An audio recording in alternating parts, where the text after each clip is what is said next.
The first snow of December descended upon Thornwood Castle like a funeral shroud, silent and relentless, erasing the world beyond the frosted windows until nothing remained but white emptiness and the distant howl of wind through bare branches. Inside the Duchess's private chambers, a fire crackled in the marble hearth, casting dancing shadows upon walls hung with tapestries depicting hunts and battles from centuries past. Yet no amount of warmth could thaw the cold that had settled into Lady Catherine Ashworth's heart.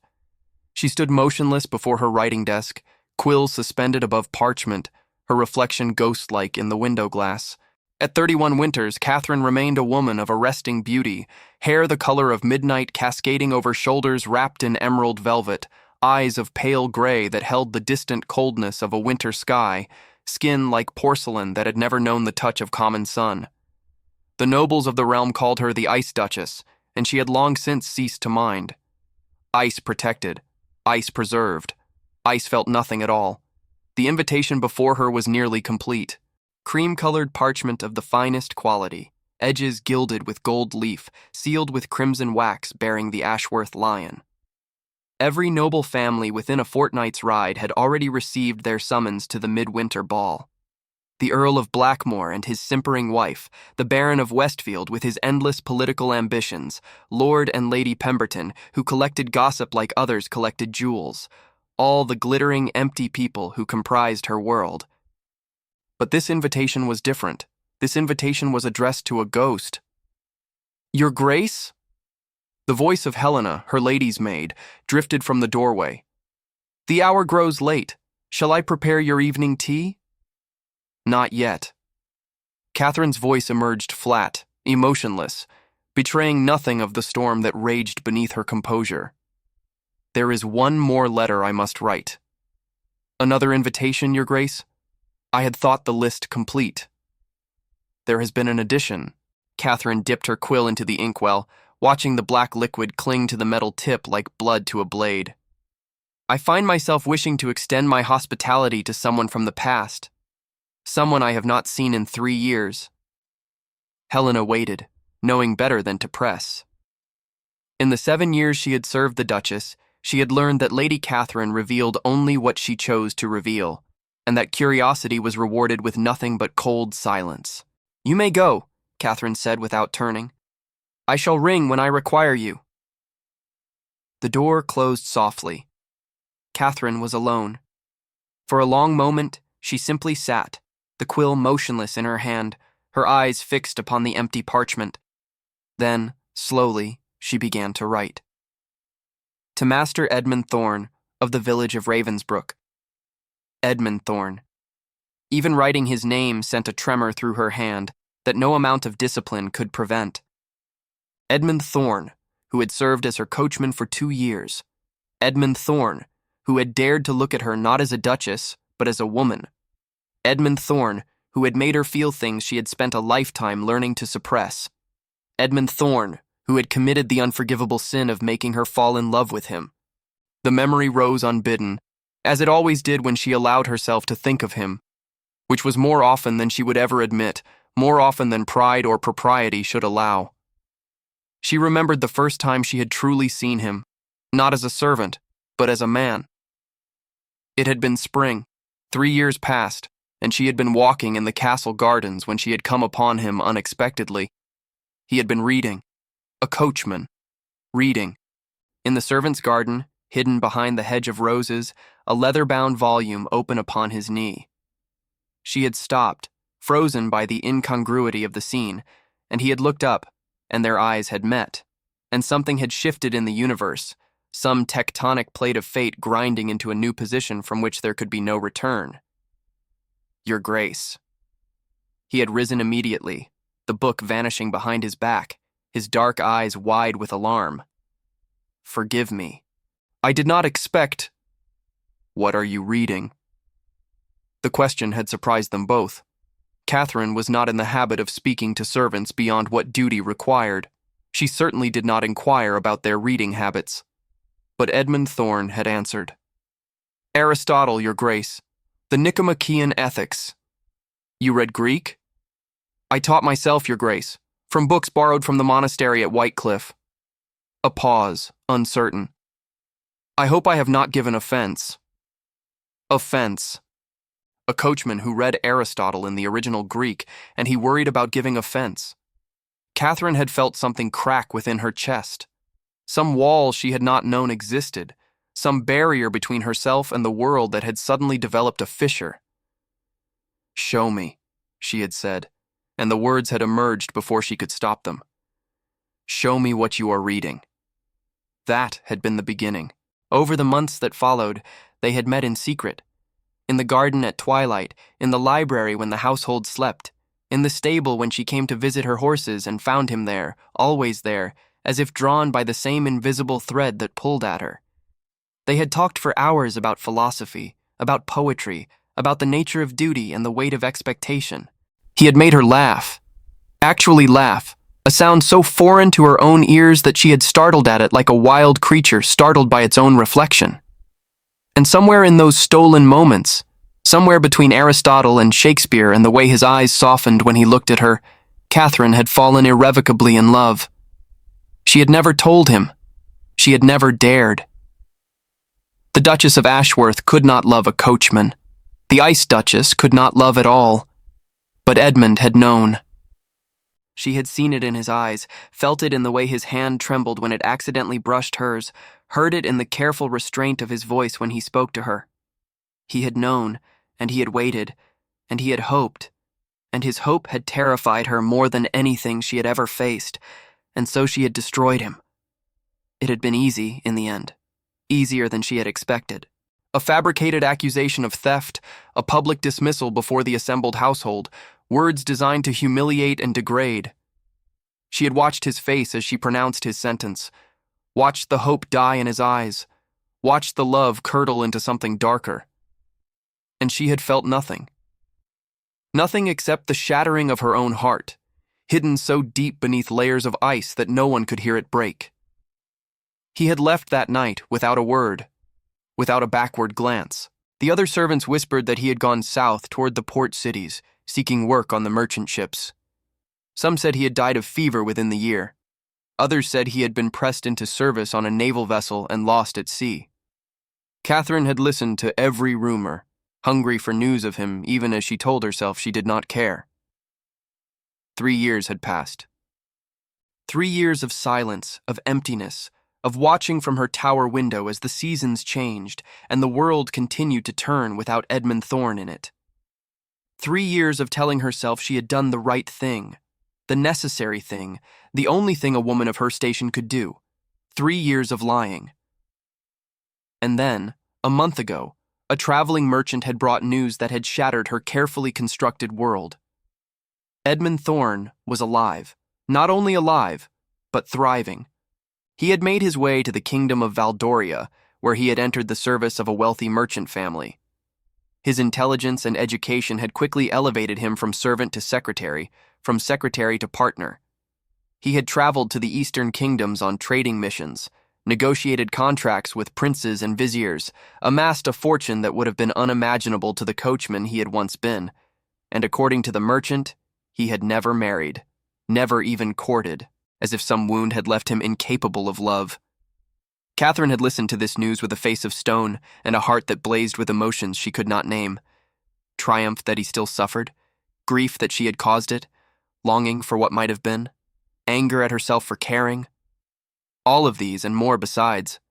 A tempest of feeling that threatened to crack the ice that encased her, to reveal the bleeding, broken woman beneath. And in that moment, she had conceived her plan. She would invite him to the midwinter ball. She would watch him enter the great hall in his common clothes, surrounded by nobles who would sneer at his presumption. She would see him humiliated, diminished, reminded of his place. And then, perhaps, she could finally be free of him, free of the memory of his eyes, his voice, his gentle hands upon the reins as he drove her through summer fields, free of the love she had never asked for and could not seem to escape. Now, alone in her chambers, Catherine completed the invitation with a hand that did not tremble. Her Grace, the Duchess of Ashworth, requests the honor of your presence at the midwinter ball, to be held at Thornwood Castle on the 21st day of December, in the year of our Lord 1402. Your attendance is most earnestly desired. She signed her name with a flourish, sealed the letter with crimson wax, and rang for a messenger. "This is to be delivered personally," she instructed, pressing the letter into the young man's hands. "To Edmund Thorne in the city of Valdoria. You have a fortnight. Do not fail me." The messenger bowed and departed. Catherine turned back to the window, watching the snow continue to fall, and wondered if she had just made the greatest mistake of her life, or if she had finally set in motion the reckoning that had been 3 years in coming. Check if you are already subscribed to this channel. If you believe that love can survive betrayal, that hearts can find their way back to each other across years and miles and wounds that seem too deep to heal, then join this journey with us. Because the story of Catherine and Edmund is far from over, and what happens next will stay with you long after the final words have faded into silence. The city of Valdoria sprawled along the southern coast like a jewel set between mountain and sea, its white stone buildings gleaming in the winter sunlight, its harbor crowded with merchant vessels from a dozen distant lands. Here, where the warmth of the southern current kept the winters mild and the trade routes converged, like threads in a vast tapestry, fortunes were made and lost with the turning of the tide. Edmund Thorne stood at the window of his study, watching the ship sway at anchor, his thoughts 1,000 miles away. At 34, he had become a man of considerable presence, tall and broad-shouldered, with dark hair touched by early silver at the temples and eyes the color of aged whiskey that held depths few were permitted to glimpse. The fine wool of his doublet spoke of prosperity, as did the gold ring upon his finger and the leather-bound ledgers that lined the shelves behind him. To all appearances, he was a successful merchant, a man of the world, a figure of influence and respect. But appearances, as Edmund knew better than most, could be deceiving. The letter lay upon his desk, its crimson seal already broken, its contents read and reread until every word had been carved into his memory. An invitation to a ball, a summons from the woman who had destroyed him. 3 years. 3 years since he had walked away from Thornwood Castle with nothing but the clothes on his back and the shattered remnants of his heart. 3 years since Catherine Ashworth had looked at him with those cold gray eyes and pronounced him a thief, a liar, a nothing. 3 years since he had stood in the great hall surrounded by sneering nobles and whispering servants and felt the last of his hope turn to ash in his chest. He had wanted to hate her. God knows he had tried. In those first terrible months, when he had walked the roads with frost in his bones and hunger in his belly, hatred had been the only warmth available to him. He had nursed it like a flame in the darkness, fed it with memories of her cruelty, let it sustain him when nothing else could. But hatred was a hungry thing, and it had eventually consumed itself. And what remained when the fire had burned out was worse than hatred. What remained was love. Love that made no sense, that defied all logic, that persisted despite every reason it should have withered and died. Love for a woman who had humiliated him, cast him out, treated him as less than human. Love that he could not explain, could not justify, could not escape. Even now, holding her invitation in his hands, he felt it stir within him, that treacherous, tenacious emotion that refused to die no matter how many times he tried to kill it. "You're brooding again." The voice came from the doorway, where Marcus Vane leaned against the frame with the easy grace of a man who had spent his life navigating the currents of commerce and power. Marcus was Edmund's partner, his closest friend, the man who had pulled him from the gutter and given him the chance to rebuild his life. A Valdorian by birth, with olive skin and dark eyes that missed nothing, he had recognized Edmund's potential from their first meeting and had never once regretted the investment. "Not brooding," Edmund replied without turning. "Contemplating." "Contemplating the letter from the woman who destroyed your life?" Marcus crossed the room to pour himself a measure of wine from the decanter on the sideboard. "The difference seems subtle to me. She has invited me to a ball. So I gathered, the question is why." Marcus settled into a chair, swirling the wine in his goblet.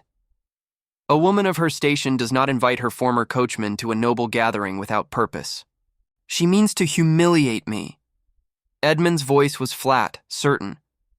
"To remind me of my place, to parade me before her aristocratic friends as a curiosity, a warning, a jest." And knowing this, you still intend to go. It was not a question. Marcus had known Edmund long enough to read the set of his shoulders, the tension in his jaw, the way his fingers traced the broken seal of the letter as if touching the edge of a wound. I have to. Edmund turned at last, and his eyes held something that made Marcus set down his wine with sudden concern. For 3 years, I have tried to forget her, tried to convince myself that what I felt was merely infatuation, a foolish dream that had no place in the real world. But I cannot forget. I cannot move forward. I cannot. He stopped, struggling for words. I cannot be free until I face her again, until I prove, to her, to myself, that I am no longer the man she discarded. And if facing her only reopens the wound, if seeing her again destroys what you have built, then at least I will know. Edmund's voice was quiet but firm. At least I will have an answer, one way or another. That is more than I have now. Marcus studied his friend for a long moment, seeing the determination beneath the pain, the steel beneath the suffering. At last, he sighed and rose to his feet. Very well. If you are determined to walk into the lion's den, you will not do so unprepared. He crossed to Edmund's side and clasped his shoulder. We have a fortnight. That is time enough to ensure that when you arrive at that ball, you will not be the coachman they remember. You will be something else entirely, something that will make them all choke on their sneers. What are you suggesting? Marcus smiled, and there was a gleam in his dark eyes that spoke of schemes and stratagems, of plans within plans. I am suggesting, my friend, that it is time for Edmund Thorne to become the man he was always meant to be. The journey north took 12 days, through mountain passes still treacherous with early snow and valleys where the frost lay thick upon the fields. Edmund traveled not in a hired coach but on horseback, accompanied by a small retinue that Marcus had insisted upon.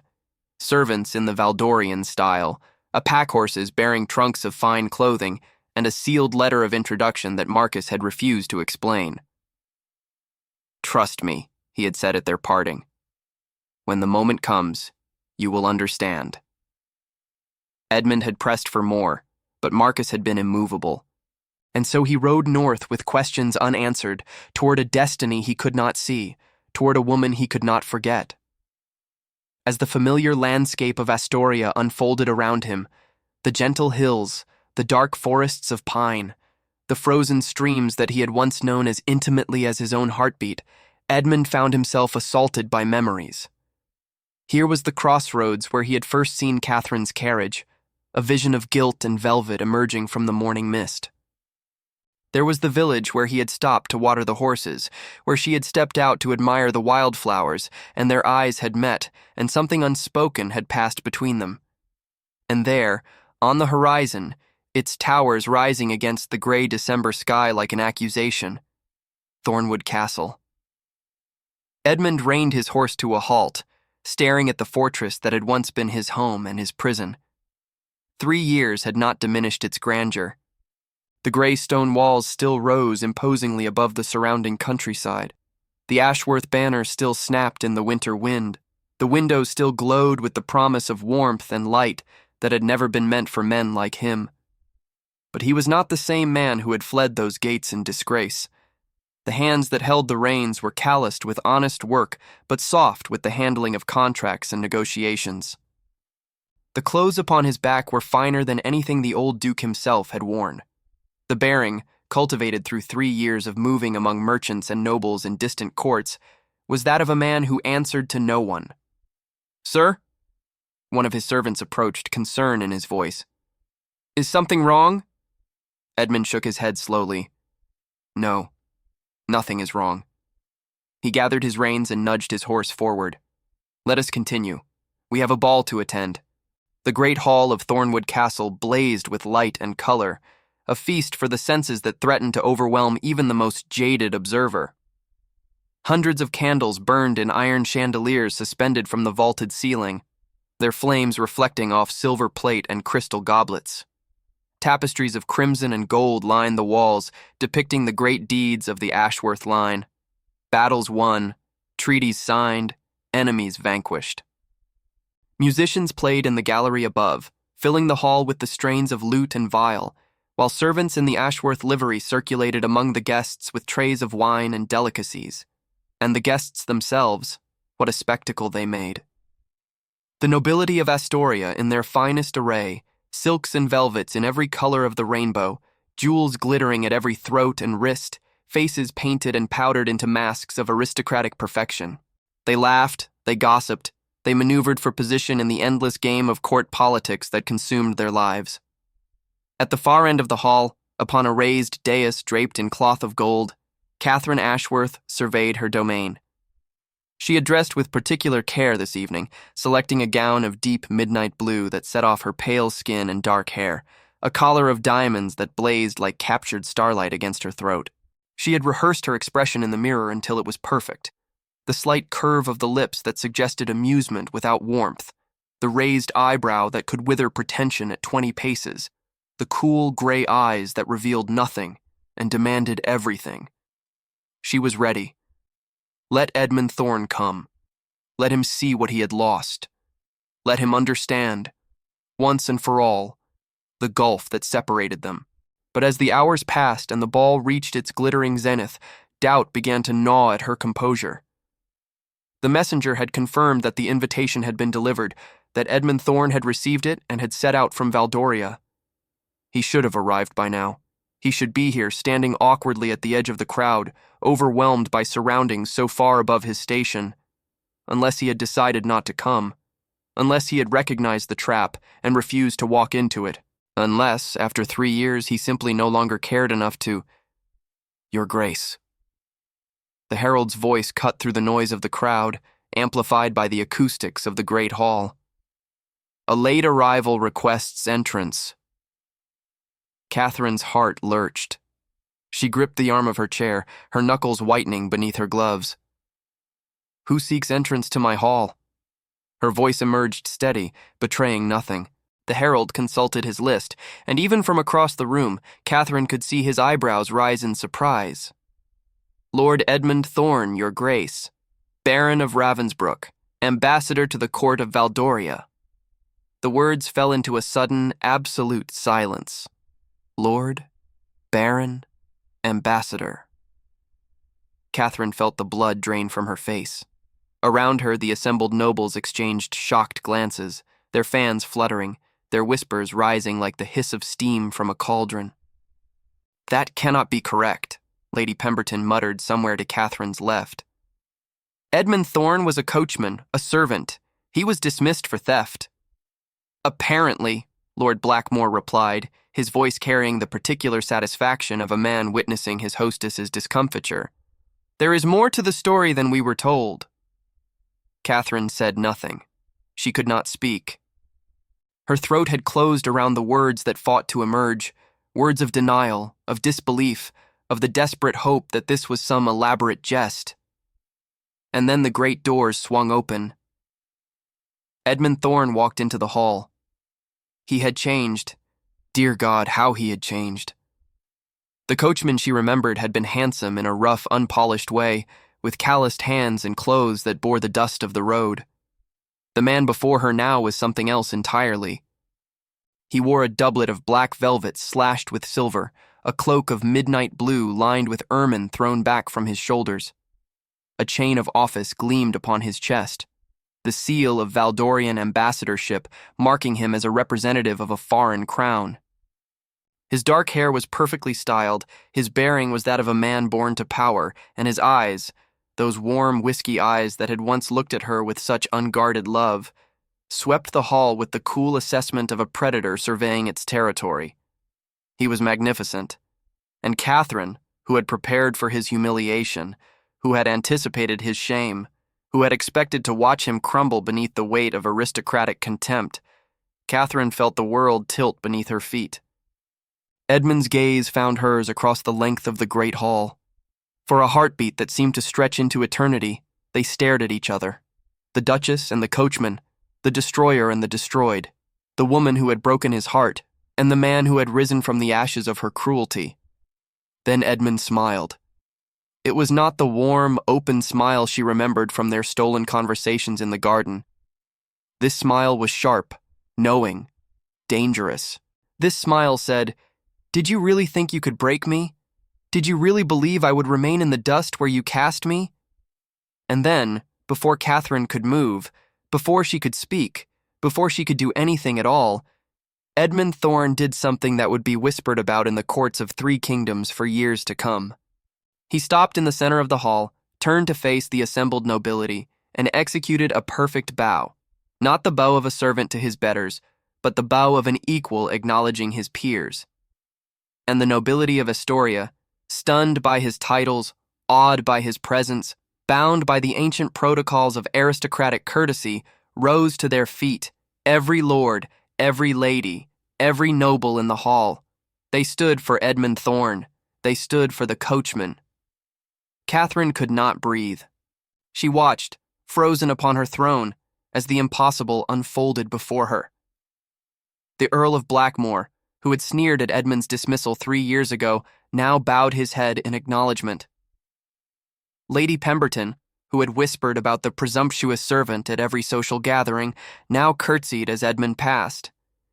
Even the Baron of Westfield, whose family had held their title for 300 years, inclined his head with something approaching respect. They stood for him. They honored him. They accepted him as one of their own. And Edmund, who had once held her horse's reins, Edmund who had read Aristotle in the servants' garden, Edmund whom she had loved and destroyed and mourned in the secret chambers of her heart. Edmund walked through that standing crowd like a king returning from exile. He was coming toward her. Every step brought him closer to the dais, closer to the confrontation she had sought, and now desperately wished to avoid. Catherine's mind raced, searching for the cutting remark, the dismissive gesture, the ice-cold composure that had served her for so many years. But when Edmund reached the foot of the dais and raised his eyes to hers, every practiced word fled from her mind. "Your Grace." His voice was the same, that warm, rich tone that had haunted her dreams for 3 years. But there was a new edge to it now, a hardness that had not been there before. "I am honored by your invitation, though I confess I was surprised to receive it." The hall held its collective breath. Every eye was fixed upon the tableau before the dais, the Duchess in her diamonds, the Baron in his black velvet, and the weight of history pressing down upon them both. Catherine found her voice at last. "Lord Ravensbrook." The title felt strange on her tongue, wrong somehow, like calling a lion by the name of a house cat. "We are pleased by your attendance. It has been some time since last we met. 3 years, 2 months, and 17 days. Edmund's expression did not change, but something flickered in his eyes. Pain, perhaps, or anger, or the ghost of something warmer. "Not that I was counting." A murmur ran through the crowd. This was unprecedented. A former servant speaking to a duchess with such familiarity, such barely concealed reproach. The scandal was delicious. The gossips would feast upon it for months. Catherine felt heat rise to her cheeks, actual color, actual emotion, breaking through the ice for the first time in years. She gripped the arms of her chair to steady herself. "Much has changed since then," she managed. "It appears you have risen in the world." "Did you expect otherwise?" Edmund's smile sharpened. "Did you imagine I would spend the rest of my days in the gutter where you threw me? That I would waste away, pining for a woman who looked upon me as less than human?" A collective gasp ran through the hall. Lady Pemberton actually clutched at her pearls. Lord Blackmore's mouth fell open in undisguised shock. Catherine felt something crack within her. Some wall, some barrier, some desperate defense that she had maintained for so long that she had forgotten it was there at all. "Lord Ravensbrook." Her voice came out smaller than she intended. "Perhaps we might continue this conversation in private." "Private?" Edmund's laugh was bitter. "You did not afford me privacy when you dismissed me before your entire household. You did not speak to me privately when you called me a thief, a liar, a nothing. Why should I give you the courtesy you denied me?"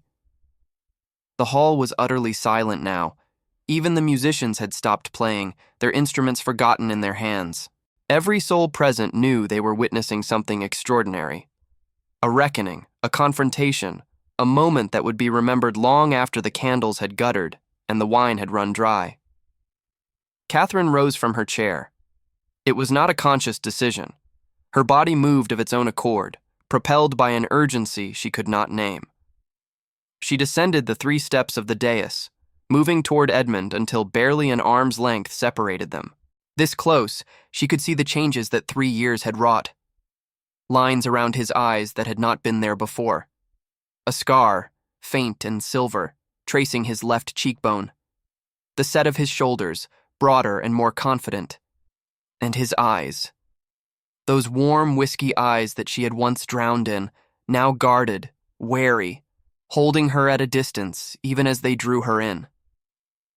Edmund. She spoke his name without thinking, and the intimacy of it cut through the formality like a blade. I need to explain... Explain what? His voice dropped, low enough that only she could hear. Explain why you destroyed me? Explain why you took the most precious thing I had ever felt and ground it beneath your heel? Explain why you looked at me as if I were nothing when you knew, that I loved you more than my own life? Catherine's eyes burned with tears she refused to shed. I was afraid. Afraid. The word was flat, empty of everything except exhaustion. Afraid of what? Of scandal? Of your precious reputation? Of what the other nobles would say if they knew the Duchess of Ashworth had feelings for her coachman? Afraid of you. The words escaped before she could stop them. Afraid of what you made me feel. Afraid of losing myself in something I couldn't control. Afraid that if I let myself love you, I would never be the same again. Edmund stared at her, and for just a moment, his mask slipped. She saw the man beneath, not the Baron, not the ambassador, but Edmund, her Edmund, the man who had quoted Aristotle and made her laugh and looked at her as if she were the only real thing in a world of shadows. And so you destroyed us both, he said softly, to save yourself from feeling. Yes. A tear escaped, tracing a silver path down her cheek. And I have regretted it every moment of every day since. The silence that followed was absolute. The assembled nobles might as well have vanished. The great hall might as well have dissolved around them. There was only Edmund and Catherine, and the ruins of what might have been. Your Grace. The herald's voice shattered the moment like glass. The hour of midnight approaches. Shall I signal for the unmasking? Catherine blinked, suddenly aware again of the crowd, the candles, the weight of 100 curious gazes. She stepped back from Edmund, reassembling her composure with hands that trembled. Yes, she said, her voice steadier than she felt. Signal for the unmasking. She turned and ascended the dais once more, retreating to the safety of her throne.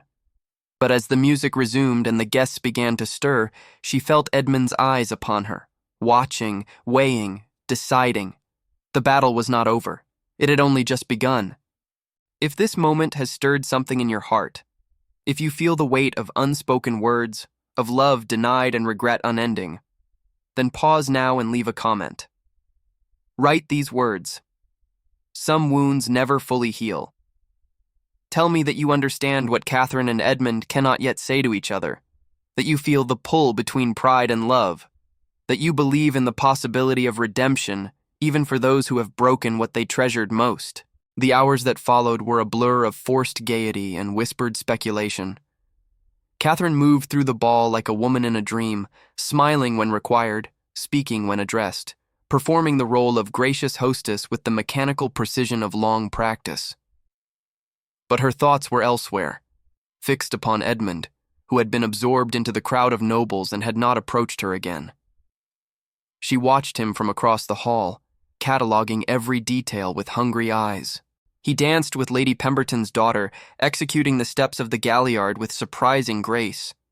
He conversed with the Earl of Blackmore, their heads bent together in earnest discussion.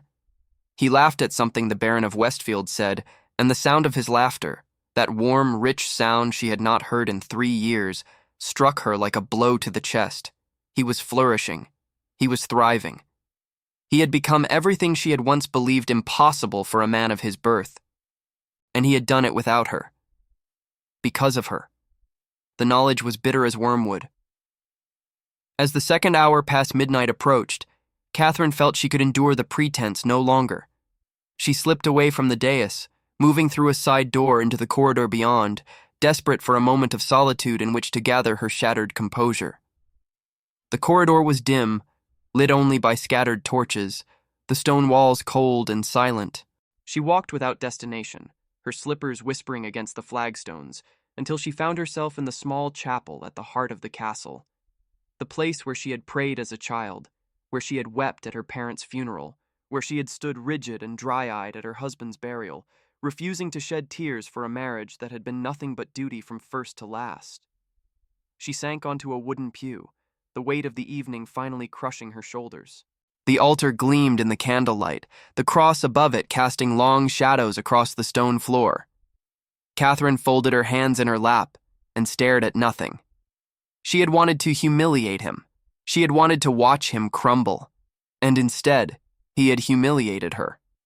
Not through cruelty, but through the simple, devastating fact of his success. He had risen. He had overcome. He had become extraordinary. And she had remained exactly what she had always been, a woman trapped in a tower of her own making, surrounded by wealth and title and absolute unending loneliness. "I thought I might find you here." Catherine's head snapped up. Edmund stood in the doorway of the chapel, his tall figure silhouetted against the torchlight from the corridor. He had removed his cloak, and his doublet seemed to absorb the shadows, making him look like a creature of darkness and silver. "How did you know where to look?" she asked, her voice barely above a whisper. "I remember."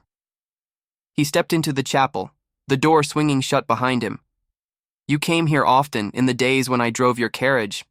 I used to wonder what you prayed for, alone in this cold place." "Forgiveness, mostly." The words emerged before she could stop them. "For sins I had not yet committed but already sensed I would." Edmund moved down the aisle between the pews, stopping when he stood directly before her. In the candlelight, his eyes were dark and fathomless. "Did you truly regret it?" he asked quietly. "Or was that merely another performance for your aristocratic audience?" "I do not know how to make you believe me." Catherine rose to her feet, needing to meet his eyes on equal ground. "I do not know what words would suffice, what proof would satisfy. I know only that every morning for 3 years I have awakened with your name on my lips, that every evening I have looked at the gardens where we walked together and felt a grief so profound it threatens to swallow me whole, that every time I close my eyes I see the look on your face when I called you a thief, and I wish with every fiber of my being that I could take back that moment, that I could be someone different, someone brave enough to have chosen love over fear." Edmund said nothing for a long moment. His expression was unreadable, his body utterly still. Then, slowly, he raised his hand and touched her cheek, a gesture so gentle, so achingly familiar, that Catherine felt something shatter inside her. "Do you know what sustained me?" he murmured. "In those first months when I had nothing, when I was sleeping in barns and begging for scraps. Do you know what kept me alive?" Catherine shook her head, not trusting her voice. "Hatred." His thumb traced the path of her earlier tear.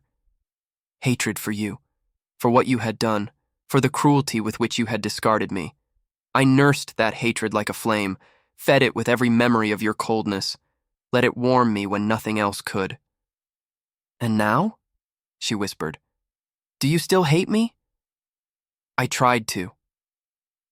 His voice broke slightly on the words. "God knows I tried. But hatred is a hungry thing, Catherine. It consumes everything, including itself. And when it finally burned out, when there was nothing left but ashes and silence..." He paused, his eyes searching her face. "What remained was love. Stubborn, foolish, impossible love that refused to die no matter how many times I tried to kill it. Catherine's breath caught in her throat. Edmund, I do not know what will become of us. His hand fell away from her face, leaving a cold absence in its wake. I do not know if what was broken can ever be mended, but I know this. I cannot spend another 3 years wondering what might have been. I cannot carry this weight alone anymore. He took a step back, his expression hardening into resolve. Tomorrow, I will leave Thornwood Castle. I will return to Valdoria, to the life I have built there, and I will try once again to forget you. No. The word emerged before Catherine could stop it, raw and desperate. Please do not leave, not yet, not like this. What would you have me do, Catherine? Stay and watch you perform the role of Duchess while I am paraded about as your former servant? Stay and endure the whispers, the speculation, the endless games of court intrigue? He shook his head. I have built something in Valdoria, something real, something mine. I will not throw it away for a woman who may never be capable of choosing me over her precious position.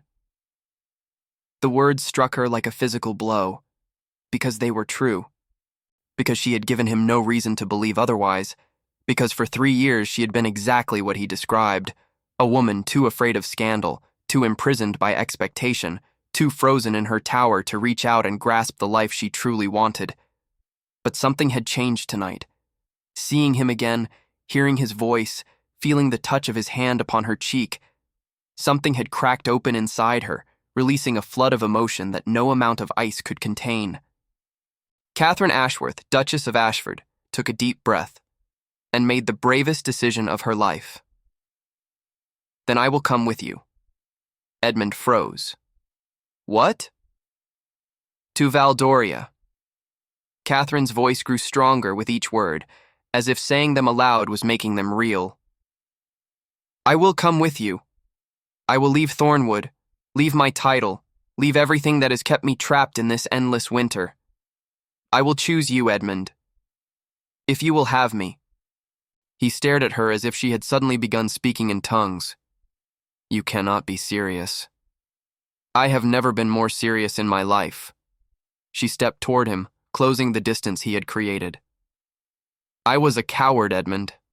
I let fear rule my heart, and I destroyed the only real thing I had ever known.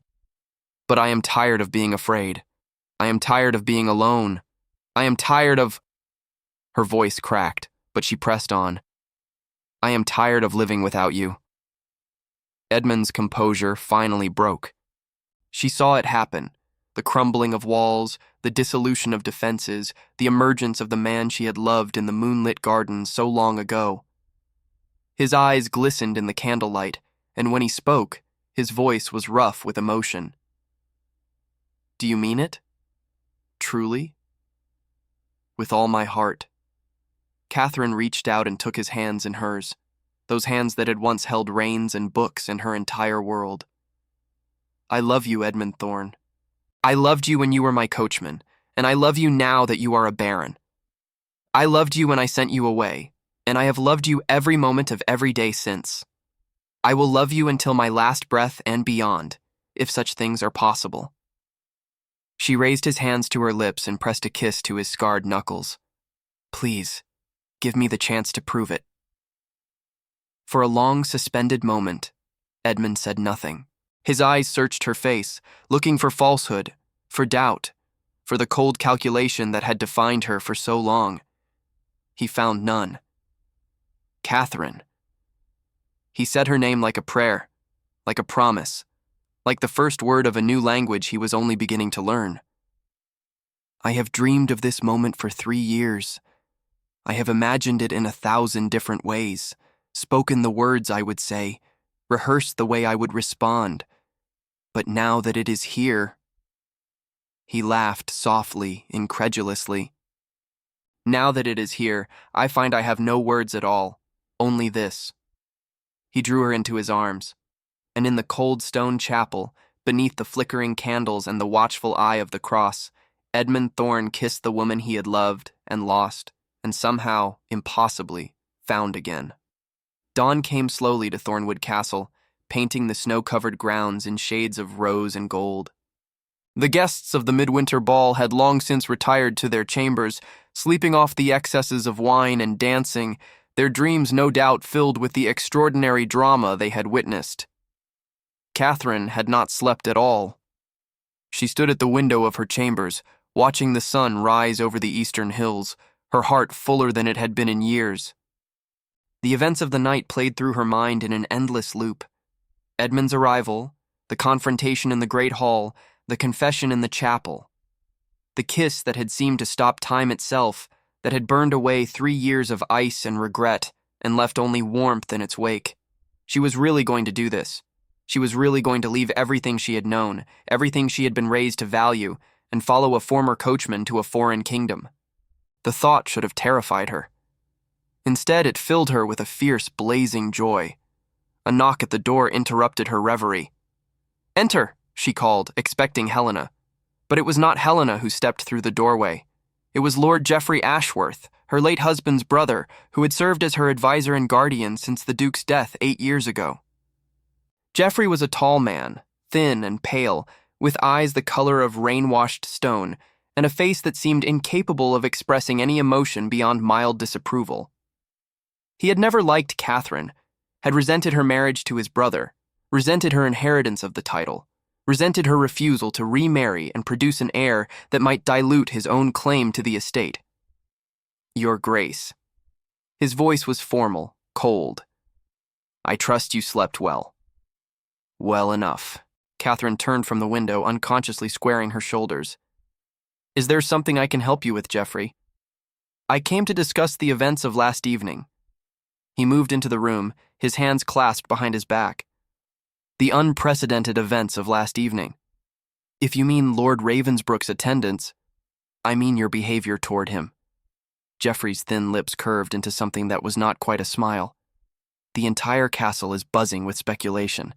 They say you disappeared into the chapel together and did not emerge for nearly an hour.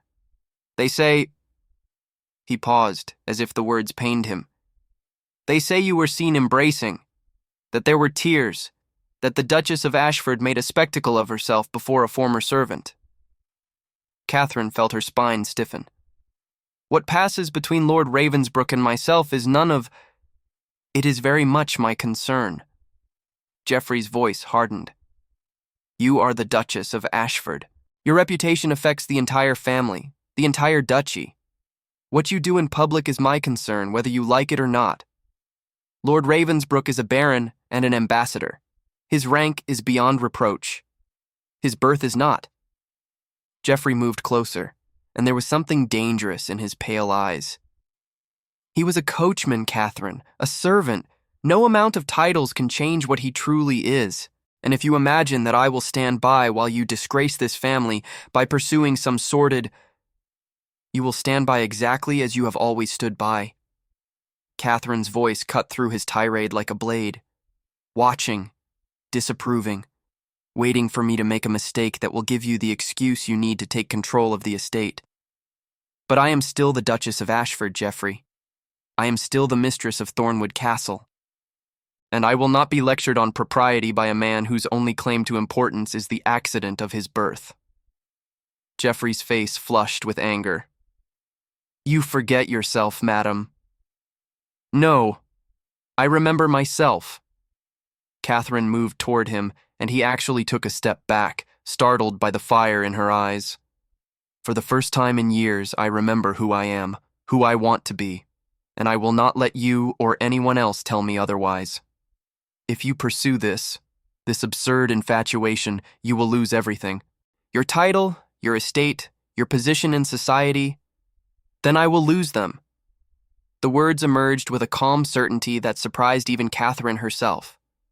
"I will walk away from all of it, gladly, if the alternative is spending another day as a prisoner in a gilded cage. I have been the Duchess of Ashford for nearly a decade, Geoffrey, and in all that time, I have not known a single moment of genuine happiness. If choosing love means choosing poverty, choosing obscurity, choosing a life that society would condemn, then so be it. I would rather be happy and scorned than miserable and respected." Geoffrey stared at her as if she had grown a second head. "You have gone mad." "Perhaps."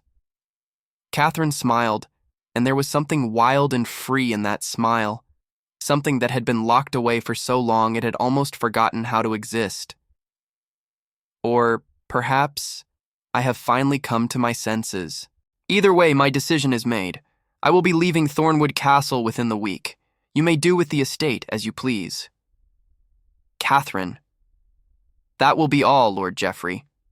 She turned her back on him, dismissing him as she had dismissed countless servants and petitioners over the years. Please close the door on your way out.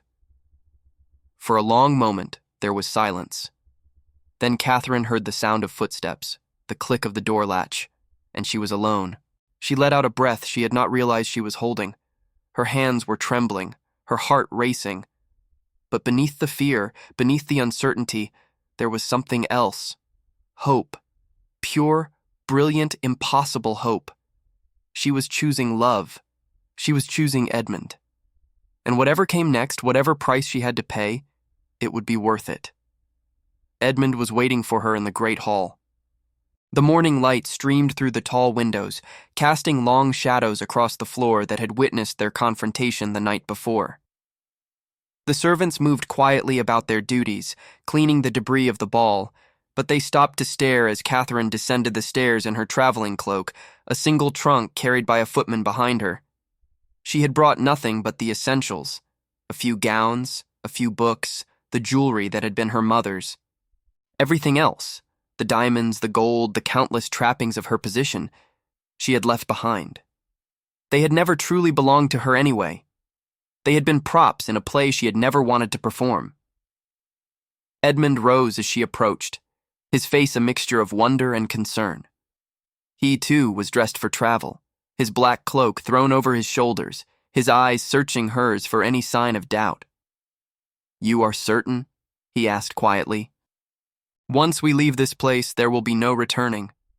Geoffrey will make sure of that." "I know." Catherine took his hands in hers, feeling the warmth of his skin, the steadiness of his pulse. "And I am certain, more certain than I have ever been about anything in my life." Edmund's lips curved into a smile, not the sharp, dangerous smile of the night before, but the warm, open smile she remembered from their days in the garden. The smile of the man who had made her laugh, who had made her feel, who had made her want to be something more than a title and a fortune. "Then we should go," he said softly. "The horses are saddled. Valdoria awaits." They walked together toward the great doors of Thornwood Castle, their footsteps echoing in the silence. Behind them, Catherine could feel the weight of 100 watching eyes, servants, guards, the handful of early-rising nobles who had witnessed her descent. She did not look back. There was nothing behind her now but ghosts and memories. Everything that mattered lay ahead. As they passed through the doors into the cold morning air, Catherine paused on the threshold. The snow sparkled in the sunlight, and the world beyond the castle walls seemed impossibly vast, impossibly bright. "Are you afraid?" Edmund asked, reading her hesitation. "Terrified." Catherine turned to face him, her gray eyes shining with unshed tears, not of sorrow, but of joy. "And exhilarated, and grateful, and so deeply, overwhelmingly in love that I can hardly breathe." Edmund raised her hand to his lips and pressed a kiss to her gloved fingers. "Then let us begin our new life together, my lady, whatever it may hold." Hand in hand, they walked out of Thornwood Castle and into the waiting dawn. The journey to Valdoria took 3 weeks, through mountain passes still heavy with snow and valleys where the first signs of spring were beginning to emerge. They traveled not in haste but in contentment, stopping at inns and monasteries along the way, rediscovering each other in the quiet hours of firelight and conversation. Catherine learned the story of Edmund's years in exile, the hardships he had endured, the friends he had made, the steady climb from desperation to success. She wept when he described the first terrible months, when hunger and cold had been his constant companions.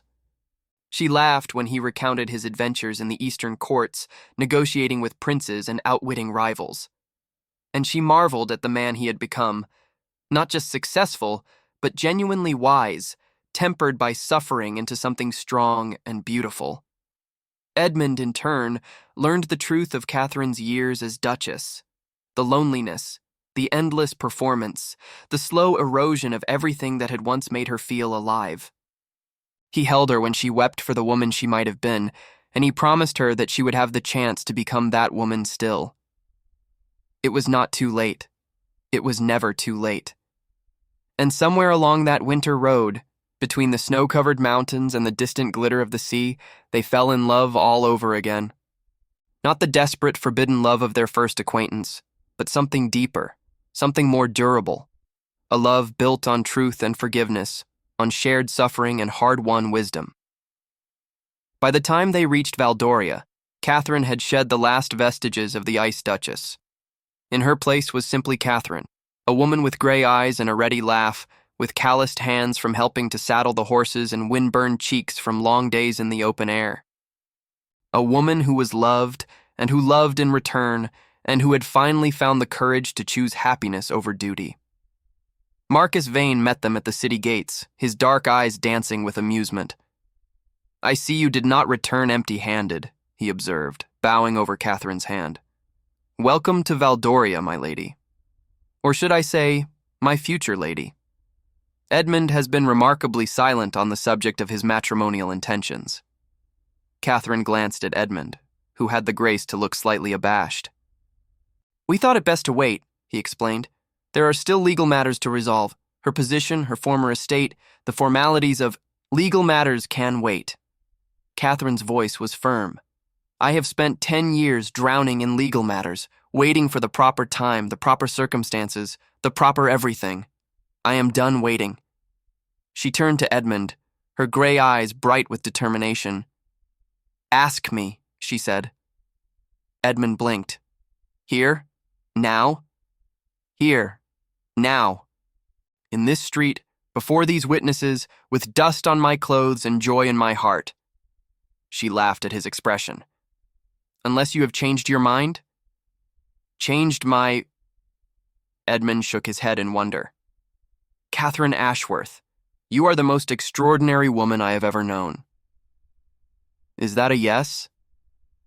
For answer, Edmund dropped to one knee, right there in the middle of the crowded street, oblivious to the startled exclamations of passers-by and the growing audience of curious onlookers. "Catherine," he said, his voice carrying clearly through the morning air. "I loved you when I was your coachman, and I love you now that we are equals. I loved you when you sent me away, and I loved you when you chose to follow me. I will love you tomorrow and the day after and every day until my last breath and beyond, if such things are possible." He reached into his doublet and produced a ring, a simple band of gold set with a single emerald that caught the southern sunlight like a fragment of captured sea. "Will you marry me?" Catherine's eyes filled with tears, tears of joy, of relief, of a happiness so profound it seemed impossible that one heart could contain it. "Yes," she whispered. And then louder, strong enough for the whole street to hear. "Yes, Edmund Thorne, I will marry you. Today, tomorrow, whenever you wish. I am yours now and always." He slipped the ring onto her finger and rose to sweep her into his arms, and the crowd around them burst into applause. Merchants and sailors, fishwives and nobles, all united in their appreciation of a love story unfolding before their eyes. And Catherine, who had once been the Ice Duchess of Ashford, who had once believed herself incapable of feeling, who had once destroyed the only man she had ever loved. Catherine laughed and wept, and held on to Edmund as if she would never let go, because she wouldn't. Not ever again. Epilogue. 10 years later. The garden of their Valdorian villa bloomed in riotous color, roses and jasmine and orange blossoms filling the air with their perfume. From the terrace, Catherine could see the harbor spread out below, the merchant ships at anchor, the fishing boats returning with the morning's catch, the endless dance of commerce and life that defined this southern kingdom. She was 41 now, her dark hair touched with silver, her gray eyes softened by years of happiness. She no longer wore the diamonds and velvets of a duchess. Instead, she dressed in the simple linens of a merchant's wife, and she had never felt more beautiful, Footsteps sounded behind her, and then familiar arms wrapped around her waist. "The children are asking for you," Edmund murmured against her hair. "Something about a promised trip to the harbor." Catherine smiled. Their children, Thomas, aged 8, with his father's dark eyes, Elizabeth, aged 6, with her mother's stubborn spirit, and baby Michael, still sleeping in his nurse's arms, were the greatest joy of her life. She had not known, in all her years as Duchess, that such joy was possible. She had not known that love could multiply, that each new life could expand the heart rather than dividing it. "Tell them I will be there presently." She turned in Edmund's arms, lifting her face to receive his kiss. "I was just thinking." About? About how strange fate is. If you had not come to work at Thornwood Castle all those years ago, if I had not discovered you reading in the garden, if I had not been such a coward, and you had not been so brave, then we would not be standing here now. Edmund kissed her forehead, her cheek, the corner of her mouth. But we are, and that is all that matters. "Do you ever regret it?" Catherine asked, the old fear surfacing briefly. "Leaving your position as ambassador? Taking on a mere merchant's life when you could have been—" "I could have been many things," Edmund interrupted gently. "Rich, powerful, respected. But none of those things would have made me happy.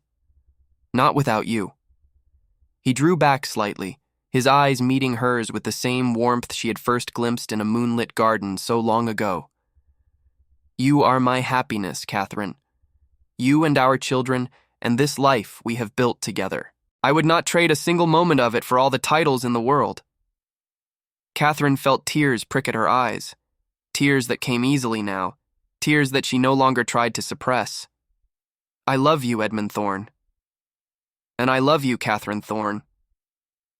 He smiled, and there was a hint of mischief in his expression. "Though if you continue to make me late for our children's excursion, I suspect they will have both our heads." Catherine laughed, that free, joyful laugh that had been locked away for so many years and now emerged readily, frequently, as if making up for lost time. "Then let us not keep them waiting." Hand in hand, they walked through the garden toward the sound of children's laughter, toward the life they had chosen and the love they had fought for. The Ice Duchess was gone, melted away like snow in the southern sun. In her place was simply Catherine, wife, mother, beloved, and she had never been happier. If you watched this far, it is because you felt the weight of this story, the pain of separation, the fear of vulnerability, the courage it takes to choose love over everything the world tells us we should want. Leave a comment now saying, "I watched this far." Let me know that you were here, that you walked this journey with Catherine and Edmund, that you believe in the power of love to heal even the deepest wounds. And if this story touched your soul, do not forget to leave your like. It is your way of telling me that these tales matter, that the hours spent crafting them are worthwhile, that you hunger for more stories like this one. Share this video with someone who needs to hear that it is never too late for redemption, never too late for love, never too late to break free from the prison of expectation and reach for the life your heart truly desires. And if you have not already, subscribe to this channel, because another tale is already waiting in the wings, another story of courage and passion and the eternal struggle between pride and love. I would hate for you to miss it. From which city and country are you listening tonight? Tell me in the comments. Let us transform this digital space into a gathering of kindred spirits, united by our love of beauty and truth and the timeless magic of a story well told. Until we meet again. May your heart be brave, your love be true, and your story be one worth telling for generations to come.